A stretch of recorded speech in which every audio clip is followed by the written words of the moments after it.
அத்தனை செல்வமும் உன்னிடத்தில் நான் பிச்சைக்கு செல்வது எவ்விடத்தில் வெறும் பாத்திரம் உள்ளது என்னிடத்தில் அதன் சூத்திரமோ அது உன்னிடத்தில்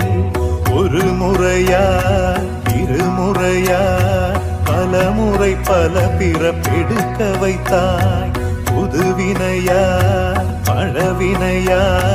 கணம் கணம் தினம் என்னை துடிக்க வைத்தாய் பொருளுக்கு அலைந்திடும் பொருளற்ற வாழ்க்கையும் துரத்துதே உன் அருள் அருள் அருள் என்று அலைகின்ற மனம் இன்று பிதற்றுதே அருள் விழியால் நோக்குவாய் மலர்பதத்தால் தாங்குவாய் உன் திருக்கரம் என்னை அரவணை